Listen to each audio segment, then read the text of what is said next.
he is a delusional old man, but he's not wrong in regurgitating the information that others have given him. Initiated every federal agency, from the Department of Defense on, every federal agency to be part of this. And the other thing is, look, you know, I think you're getting a bad rap. I know you're getting a bad rap about these fire hydrants don't have enough water in them. Give me a break. Give me a break. What this is all about is the utilities, understandably, what they did is they cut off power because they're worried about these high tension lines coming down and causing more fires in the wind, right? When they do that, guess what? They shut off the power that controls the ability to pump the water. And so now you're getting generators here. I mean, this is complicated stuff. You're going to have a lot of demagogues out there trying to take advantage of it. But you're doing the right thing. Yes, water starts fires. No, he's not. I mean, he is a delusional old man, but he's not wrong in regurgitating the information that others have given him with respect to the way that these water hydrants work, for the record. Yes, water doesn't magically appear in the water hydrants, especially when there's not a lot of pressure. You need electric pumps to move water around into areas of need. This is when the electrical pumps are no longer working because they cut electricity to certain regions, especially regions where there is a fire, an existing fire. The reason why they cut the electricity is so that there aren't additional fires that take place. This is yet another issue.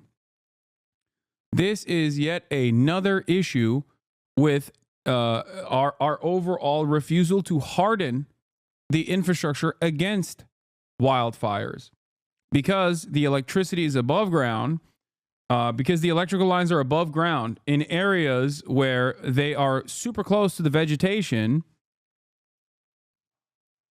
When you have 100-mile winds that move these power lines around and cause electrical short circuiting, they can end up lighting the shrubbery on fire. So they cut the electricity.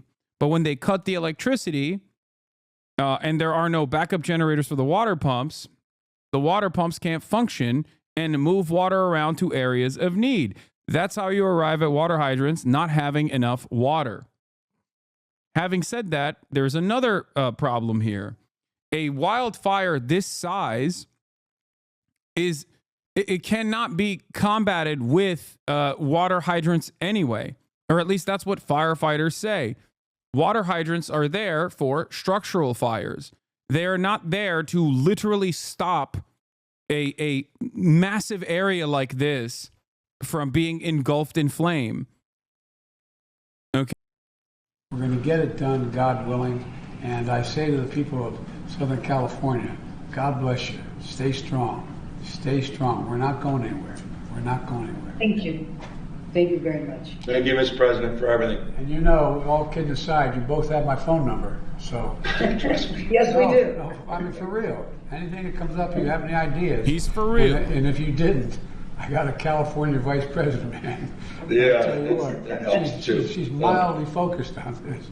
God love her. Having access to both of you is a Power systems engineer here. High electric loads on transmission line cause them to sag. Extra sag plus high winds means the wires can hit one another, which causes fault sparks. Dry land under the power line will go up in flames. Pure speculation, but from what I know about the electrical infrastructure in that part of California, I bet that this is the cause.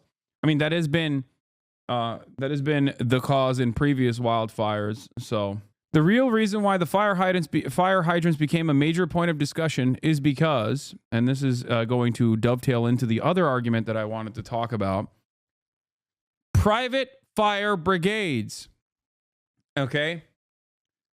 Rick Caruso is a multi-billionaire real estate developer that owns numerous malls all around Los Angeles. He also owns a mall in the Pacific Palisades. Okay. Rick Caruso, being the unimaginably wealthy person that he is, of course, hired private brigades to protect his mall in the Pacific Palisades.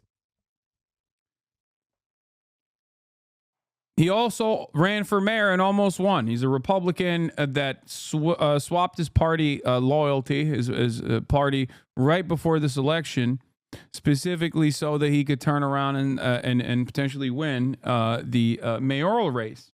Now, he hired private fire brigades to defend the Pacific Palisades Mall, and they actually did defend the Pacific Palisades Mall.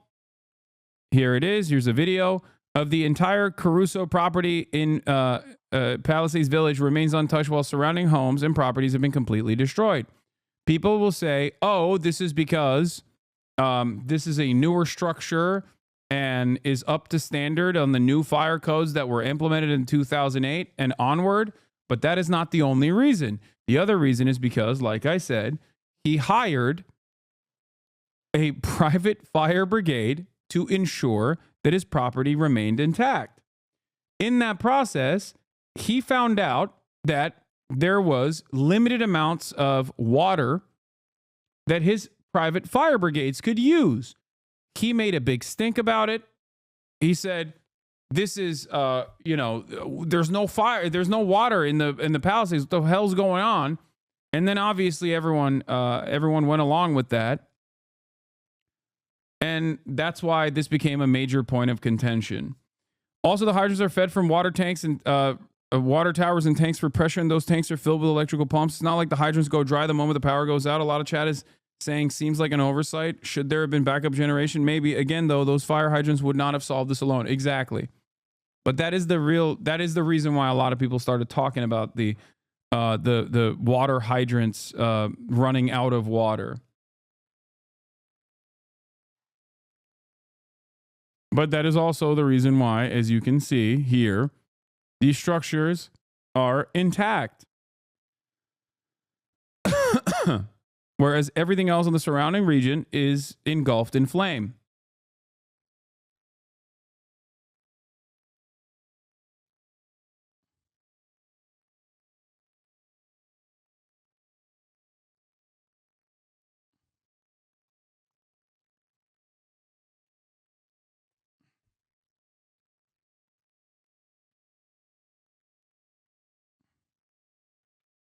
So, private firefighters. It sounds dystopian. It sounds illegal. It absolutely is not.